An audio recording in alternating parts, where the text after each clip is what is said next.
Digvijay Singh ji, RPN Singh ji, Pramod Tiwari ji, भोला पांडे जी, नगेंद्र पांडे जी, राघवेंद्र प्रताप सिंह जी, दिग्विजय सिंह बलिया जी, बदलना पड़ेगा ना, फर्क तो बताना पड़ेगा। भाइयों बहनों, कांग्रेस पार्टी और यूथ कांग्रेस के कार्यकर्ताओं, आप सबका यहां बहुत बहुत स्वागत, नमस्कार। 2004 से दिल्ली में कांग्रेस पार्टी की सरकार है और जब हम 2004 का चुनाव लड़ रहे थे, हमने आपसे एक वायदा किया था। बाकी पार्टियां 10-15 वायदे करती हैं, हमने सिर्फ एक वायदा किया था।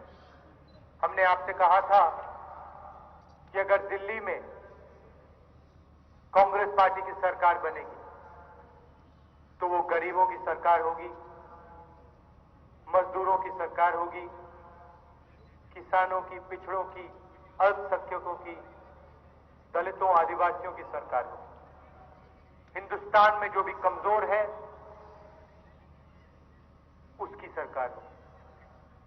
विपक्ष में हमारे एनडीए के लोग खड़े थे, उन्होंने आपको एक नारा दिया। किसी को याद है ये नारा? हाँ बोलो जरा। India shining. इंडिया शाइनिंग का नारा दिया, अंग्रेजी में नारा दिया। इंडिया शाइनिंग का मतलब हिंदुस्तान चमक रहा है। 5 साल राज किया, आपके घरों में नहीं आए, आपसे पूछा नहीं,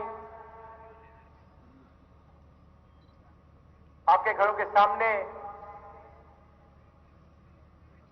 आके नहीं देखा, भाई सड़क नहीं है, किसानों से बात नहीं की, क्योंकि अगर करते तो उन्हें पता लग जाता कि हिंदुस्तान चमक नहीं रहा था। उनके घर चमक रहे थे, उनकी गाड़ियों में एसी चल रहे थे, मगर हिंदुस्तान नहीं चमक रहा था। पत्रकारों ने उनसे पूछा, भैया आप बताइए, कांग्रेस पार्टी बात करती है आम आदमी की सरकार की, गरीबों की सरकार की, कांग्रेस पार्टी बात करती है गरीबों की शक्ति की, सबको शामिल करना चाहती है विकास में, ये आपने नारा कैसे निकाला? ये इंडिया शाइनिंग का नारा, अंग्रेजी में नारा, ये आपने कहां से ढूंढा? और उनके सबसे बड़े नेता ने कहा, सबसे बड़े नेता ने कहा कि एक रात मैं अपने घर में टेलीविजन देख रहा था और एक इश्तिहार आया, सूट का इश्तिहार, और उस इश्तिहार में नीचे लिखा था इंडिया शाइनिंग, और मैंने सोचा वाह क्या नारा है, इसको हम जाके इसका प्रयोग करते हैं। अब देखिए, नारे बनते हैं एसी कमरों में, हिंदुस्तान चमकता है इनके घरों में, मगर ये आपके घर नहीं आते, आपके साथ भोजन नहीं खाते, आपके जो कुएं हैं उसका गंदा पानी नहीं पीते, क्योंकि अगर ये पीते, अगर ये आपके घर में आते तो ऐसा नारा देने से वो शर्माते, शर्म आती उनको कि हिंदुस्तान को एक ऐसा नारा दे सकते। पहला काम हमने क्या किया? सरकार बनी 2004 में, पहला काम हमने क्या किया? एसी में नहीं बैठे हम, बंद कमरों में नहीं बैठे, आपके पास आए और आपसे पूछा क्या चाहते हैं आप, कमी क्या है बताइए, आपकी सरकार है दिल्ली में, क्या करना चाहिए, रास्ता दिखाइए। और आपने हमें रास्ता दिखाया। आपने कहा कि शहरों में रोजगार मिलता है, बड़े लोगों को रोजगार मिलता है, हिंदुस्तान का गरीब है, हिंदुस्तान का कमजोर है, गांव में उसे रोजगार नहीं मिलता। क्यों नहीं आप रोजगार का अधिकार दें? आपने बताया हमें रोजगार का अधिकार लाए हम। 100 दिन 120 रुपए प्रतिदिन 12,000 रुपए हर एक गरीब को जो हिंदुस्तान के लिए काम करना चाहता है, पसीना देना चाहता है। विपक्षी दलों ने क्या कहा? खड़े हो गए एकदम एक साथ। इंडिया शाइनिंग वालों ने कहा पैसा कहां से आएगा? मायावती जी खड़ी हो गई, उन्होंने कहा मजाक है, कांग्रेस पार्टी का नाटक है। हजारों करोड़ रुपए भेजे हमने, पैसा आ गया, आपको दिखा दिया, मगर यूपी में मनरेगा नहीं चला, जिस प्रकार से चलना था नहीं चला। अंत में ये पैसा किसका है? इंडिया शाइनिंग वाले पूछते हैं पैसा कहां से आएगा? मैं उनसे पूछना चाहता हूं, ये पैसा कहां से आया? जो हिंदुस्तान में पैसा आया है, ये पहले कि देश गरीब हुआ करता था, ये पैसा कहां से आया? क्या ये आसमान से टपका है? कहां से आया ये पैसा? बताइए कहां से आया? जनता का पैसा है ये, जो आप लोग खेतों में काम करते हो, आप लोग मजदूरी करते हो, जो यूपी का युवा बंबई में सड़क बनाता है, दिल्ली में जिसने मेट्रो बनाई, लद्दाख में जो जाके काम करता है, वो पैसा लाया है। ये आपका पैसा है। और ये पूछते हैं पैसा कहां से आएगा? पैसा आपका है और वो पैसा आप तक जाएगा। हम आपको अधिकार देते हैं, रोजगार का अधिकार दिया, स्वास्थ्य का अधिकार, शिक्षा का अधिकार दिया, सूचना का अधिकार दिया, और अब भोजन के अधिकार की बात कर रहे हैं। हम कहते हैं देश में एक व्यक्ति भूखा नहीं रहना चाहिए। हम कहते हैं देश में एक बच्चा भूखा नहीं सोना चाहिए। और ये क्या कहते हैं इंडिया शाइनिंग वाले, मायावती जी क्या कहती है? पैसा कहां से आएगा?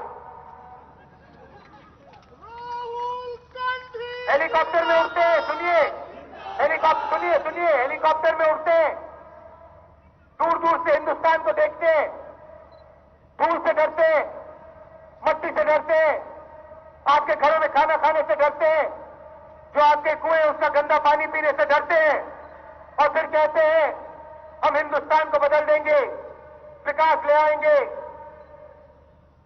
ऐसे विकास नहीं आएगा, ऐसे प्रगति नहीं आएगी। प्रगति विकास आप लाते हो, रास्ता आप जानते हो, हर एक सवाल का जवाब आप में है। क्यों शर्माते हैं ये लोग? क्यों डरते हैं आपके पास आने से? कुछ दिन पहले यूपी का दौरा था मेरा, मेरे सामने एक अस्पताल आया, गाड़ी से उतरा, अस्पताल की पुताई हो रही थी। बाहर जाके मैंने पूछा भैया क्या हो रहा है यहां पे? पुताई हो रही है, मैं जाके देख सकता हूं? हाँ जरूर जाइए, आप एमपी हैं, आपको नहीं रोकेंगे। यूपी में आम आदमी के लिए अस्पताल नहीं चलता, एमपी होता है तो अंदर जा सकता है। अंदर गया, एक डॉक्टर नहीं मिला मुझे, ढूंढा पूरे अस्पताल में ढूंढा मैंने, एक डॉक्टर नहीं मिला। मैंने कहा भाई डॉक्टर नहीं है तो मरीज तो होंगे, एक मरीज नहीं मिला। और घूमा, 5-6 कुत्ते मिले मुझे अस्पताल में, 5-6 कुत्ते मिले अस्पताल में। बाहर गया, पुताई हो रही थी, मैंने पूछा भैया क्या हो रहा है? बाहर आप पुताई कर रहे हो? मैं डॉक्टर ढूंढने गया, पेशेंट ढूंढने गया, मरीज ढूंढने गया, अंदर मुझे कुत्ते मिले। बाहर पुताई, अंदर कुत्ते। ये किस प्रकार का काम हो रहा है? ये किसका बेवकूफ बना रहे हो आप? किसका बेवकूफ बना रहे हो? 1 मिनट नहीं लगा, झट से बोला वो, राहुल जी आप देखिए वो आपको खेत दिखाई दे रहा है? हाँ दिखाई दे रहा है। वो सड़क दिखाई दे रही है 500 गज की? हाँ दिखाई दे रही है। पक्की सड़क है। हाँ, इसको हमने कुछ ही दिन पहले बनाया है। वहां पे मायावती जी का हेलीकॉप्टर उतरेगा, हेलीकॉप्टर उतरेगा, सड़क पे आएंगे वो, चमकती हुई सड़क है, सड़क पे चल गाड़ी में आएंगी, फिर उनको हम ये अस्पताल दिखाएंगे। डिस्ट्रिक्ट का दौरा है, डिस्ट्रिक्ट का दौरा मतलब 1 मिनट के लिए अस्पताल में आएंगी, देखेंगी, हम उनको अस्पताल दिखा देंगे, फिर वो चले जाएंगी, हमारा ट्रांसफर नहीं होगा, हम बच जाएंगे। इस प्रकार से आपकी सरकार चलती है। हेलीकॉप्टर में आती है, 2 मिनट देखती है, चली जाती है। 5 साल मुख्यमंत्री रही, आपने उनको कभी एक गांव में देखा है? पिछले 5 सालों में एक बार मायावती जी गांव गई? देखा है आपने? एक बार देखा है उनको? आपके घर में खाना खाते हुए देखा है? कुएं का पानी पीते हुए देखा है? कैसे विकास लाएंगी वो? कैसे लाएंगी? विकास की बात करती है, लखनऊ में जादू का हाथी बैठा रखा है। आमतौर से हाथी घूमते हैं, सड़क पे घूमते हैं, पत्ते खाते हैं, घास फूस खाते हैं। लखनऊ में मायावती जी ने हाथी रखा है पालतू। वो आम आदमी का, किसान का, मजदूर का पसीने का पैसा खाता है, नोट खाता है हाथी। एक तरफ हाथी है, दूसरे तरफ साइकिल। अजीब सा प्रदेश है। 4 बार मायावती जी मुख्यमंत्री बनी, 3 बार मुलायम सिंह यादव जी बने, और अब कहते हैं, कुछ दिन पहले मैंने देखा, सड़क पे देखा, उनका एक इश्तिहार है, उम्मीद की साइकिल। किसकी उम्मीद भैया? किसकी उम्मीद? 3 बार यूपी की जनता ने उम्मीद की उनपे, पंचर कर दिया आपको।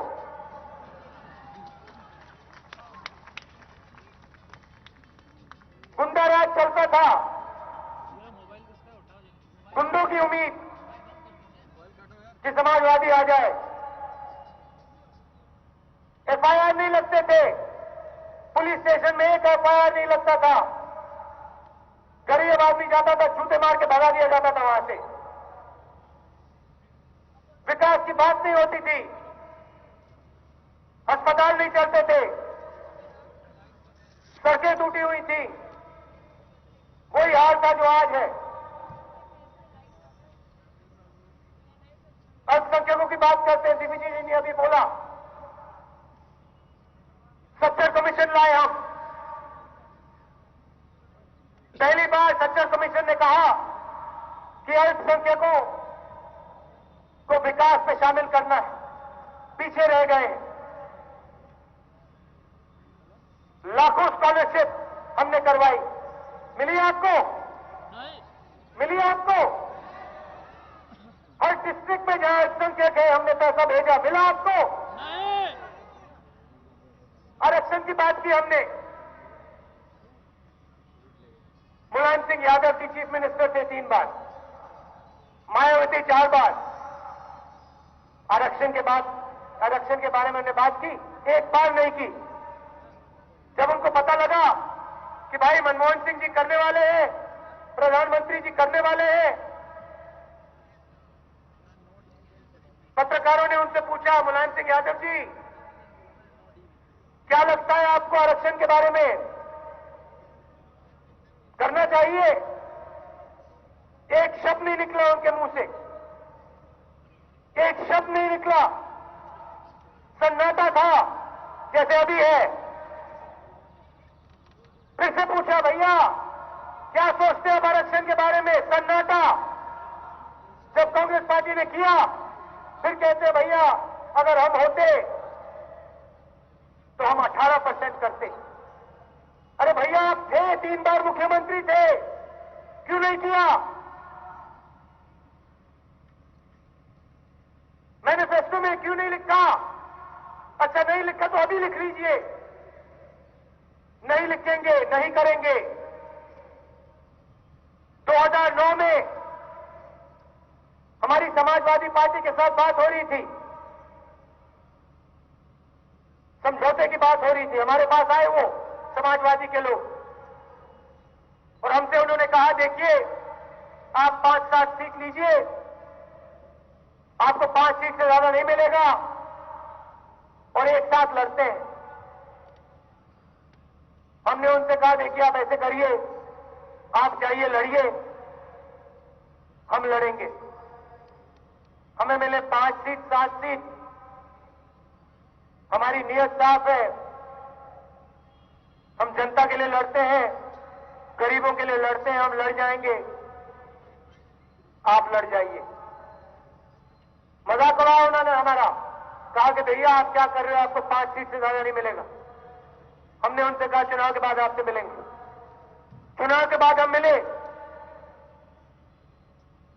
22 सीटें हमें मिली, 21 सीटें उन्हें मिली।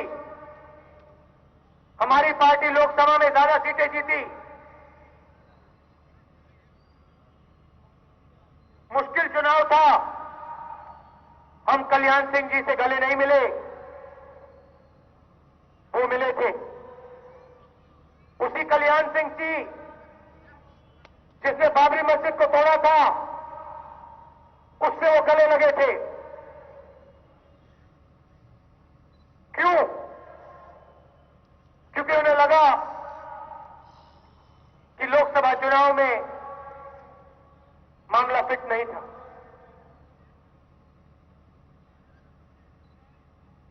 हम जनता के लिए काम करते हैं, 10-15 वायदे नहीं करते हैं। हम एक वायदा किए, सरकार बनेगी, आम आदमी की बनेगी, गरीब की बनेगी, किसान की बनेगी, मजदूर की बनेगी। पैसा आपका है, मगर आपको यूपी में रोजगार का हक नहीं देते। आपके लोग जाते हैं, महाराष्ट्र जाते हो, काम करते हो, वहां पे आपको मारते हैं लोग, शिवसेना के लोग मारते हैं। लद्दाख में जाते हो, काम करते हो, दिल्ली में जाते हो, काम करते हो, आपका पैसा आप तक नहीं पहुंचता। हम सरकार चलाते हैं, आपके लिए चलाते हैं। उत्तर प्रदेश को हम बदल देंगे। 22 साल आपने इनको दिए, 5 साल आप हमें दीजिए, युवाओं को दीजिए, युवाओं की पार्टी को दीजिए और एक नया उत्तर प्रदेश बनाइए। 22 साल से लगे हुए हो आप, कभी साइकिल पंचर हो जाती है, कभी जादू का हाथी, कभी साइकिल, कभी जादू का हाथी, और ये आपका पैसा लुटते जाते हैं। 10-15 वायदे करेंगे और फिर आपको भूल जाते हैं। जाइए किसी भी प्रदेश में चले जाइए जहां कांग्रेस की सरकार है, दिल्ली जाते हैं, महाराष्ट्र जाते हैं, केरल जाइए, आंध्र जाइए, देखिए क्या किया हमने वहां पे। बदल दिए प्रदेश, रोजगार है वहां पे, अस्पताल है, शिक्षा है, स्वास्थ्य है, सबको लेकर हम चलते हैं, किसी को पीछे नहीं छोड़ते। ऐसी सरकार आप यहां लाइए जो आपके लिए लड़े। ऐसी सरकार जो कर्ज माफी की बात करे, 60,000 करोड़ रुपए हमने आपको वापस दिए। बुंदेलखंड पैकेज किया, बुंदेलखंड रो रहा था, किसने मदद की वहां जाके? समाजवादी ने नहीं, बीएसपी ने नहीं, कांग्रेस पार्टी ने। भट्टा परसौल में लड़ाई कौन लड़े? हम लड़े, बीएसपी नहीं लड़ी। गोली चला रहे थे बीएसपी के लोग, बीएसपी की सरकार। समाजवादी के लोग नहीं गए, बीजेपी के लोग नहीं गए, हम गए थे। पार्लियामेंट में हमने बिल रखा किसानों के लिए। यूपी को बदलने का समय आ गया है। जहां भी मैं जा रहा हूं, हजारों युवा आ रहे हैं, सड़कों पे आ रहे हैं और हमें कह रहे हैं, भैया उत्तर प्रदेश को बदलो, रोजगार लाओ, स्वास्थ्य लाओ, शिक्षा लाओ, हमारे हाथ खोलो। हाथ बंधे हमारे, हाथ खोलो, हम हाथ खोलने वाले हैं आपके। मैं यहां चुनाव जीतने नहीं आया हूं, उत्तर प्रदेश को बदलने आया हूं। मैं यहां से हटने वाला नहीं हूं। 5 साल लगे, 10 साल लगे, 15 साल लगे, मैं हटूंगा नहीं जब तक उत्तर प्रदेश बनेगा, जब तक उत्तर प्रदेश आगे जाएगा। एक साथ ये बदलाव लाएंगे, एक साथ उत्तर प्रदेश में विकास लाएंगे। युवा खड़ा हो जाओ, बदल दो इस प्रदेश को, आपके हाथों में है। रात का समय है, दूर दूर से आए हैं। आप सबका बहुत बहुत धन्यवाद। जय हिंद। नागेंद्र जी को जिताइए, लखनऊ भेजिए, इनको कांग्रेस पार्टी की सरकार लाइए। धन्यवाद।